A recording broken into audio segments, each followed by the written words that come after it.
So 2019 is almost over and I've used a lot of stuff throughout the year, but I want to talk about the everyday carries that I use the most consistently, like the products that I used mostly every single day in 2019. Like think of this video as the EDC of EDCs of 2019.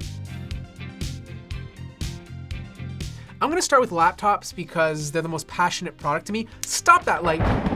And the one that I choose is the Lenovo X1 Extreme. This is the one that I gravitated towards throughout the entire year.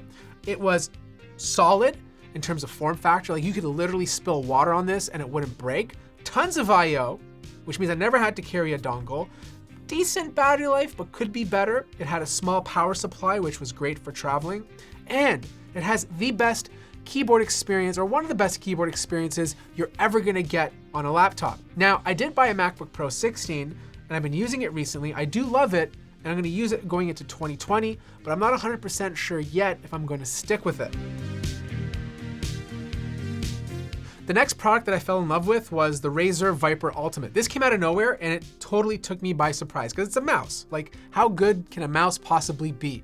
Well, this was a game changer because a lot of people were referring to MX150, the Logitech base type mice, but this was different. Not only was this like the best gaming mouse to me at the time, it also became the best productivity mouse. Like you could connect it physically with a wire, you could use it wirelessly.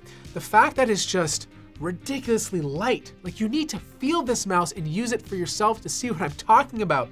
It's just the form factor with its weight and the way it feels while you're using it just makes it such an attractive product.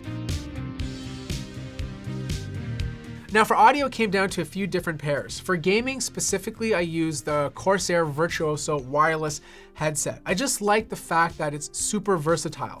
You have a dongle for the best audio experience if you want to hook it up to your computer. If your device doesn't support USB, you could use Bluetooth. If that doesn't support Bluetooth, you can connect it using a headphone jack. Basically, you have every single way you can think of to connect it to your gaming device. Now, when I wasn't gaming and I was mostly on the go, I was using the AirPods. These were great because they were convenient.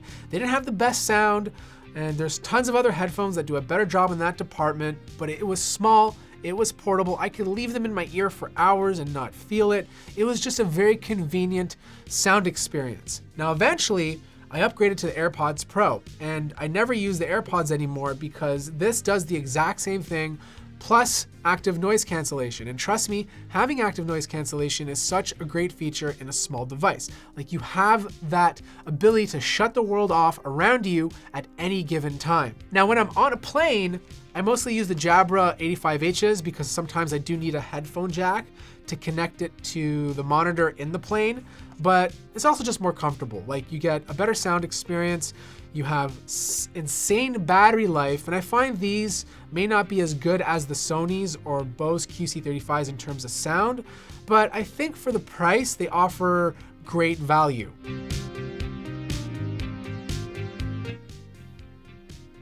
This Nintendo Switch Lite came out later in the year, but I found myself taking this with me everywhere. Like being able to game on the go whenever you want is awesome. The fact that all or most of Nintendo Switch games work on this was also a bonus because smartphone games are fine, like they're good time killers, but they're not as, I don't know, intuitive or intense as the games that are made for the Nintendo Switch. I also just loved the convenience. Like seriously, you're playing a game, you push the power button once, it goes on standby. You press it again and you're back to playing again. If you're to do that on an Xbox or PC, you'd have like these longer load times, which means you have to schedule time to sit down and play games. Plus the price for 200 bucks or over $200 Canadian, like you just can't go wrong. Not only is this great to carry every single day, it's probably gonna sell like hotcakes over the holidays. Now this one's a bit different. These are gloves, but these are not your regular everyday gloves. These are special because not only are they portable in the sense that you can like squish them and carry them into your jacket, they're also fairly thick.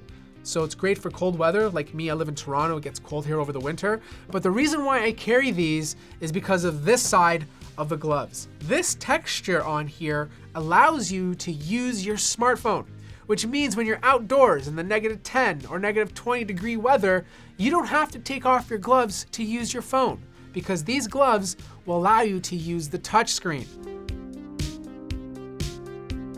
Supposedly, every EDC is supposed to have a knife in it. So I'm gonna show you the knife I've been using for the past 2 years.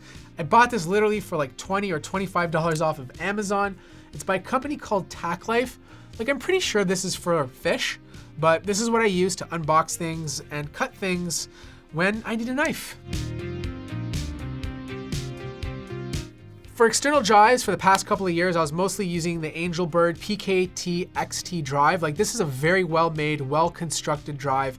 I like the fact that the cable goes inside so it doesn't fall off your computer, but it's been acting really flaky for the past few months, and I'm worried that one day I'm gonna use it and I'm gonna lose my work. It would disconnect. Sometimes it would take 30 to 40 seconds for Windows to find it. Other times I have to activate it manually under computer management or disk management in Windows. So I decided to buy or test out a new drive from SanDisk. This is the SanDisk Extreme Pro. It's faster, like 1,000 megabytes read and write, which is about 200 to 300 more than the Angelbird I have here. Feels just as durable. The only thing I don't like about it is you don't have a cable that goes inside of it, which means you have to be kind of careful if this is dangling off the side of your laptop. The wallet I'm using, I've actually been using for 2 years. Like, this is from Nomad. I forget the name, I'll place it in the description, but it is such a durable product. Like, the leather has worn in very nicely, has a nice vintage look to it, hasn't broke, the stitch hasn't come off, just very good quality. There's also an embedded tile inside, which I had to replace because it's been over a year. So I went out and bought a new one. This is the newer version of the Tile Slim. And I rely on these things like crazy. I always lose my wallet. I always lose my keys. So I literally have a tile on everything. It helps me find my wallet, helps me find my phone. It's just a great way to never lose anything ever again. Speaking of phones, it's been a very iPhone 2019 for me, which is really weird because I mostly use Android in previous years. But Apple has been killing it.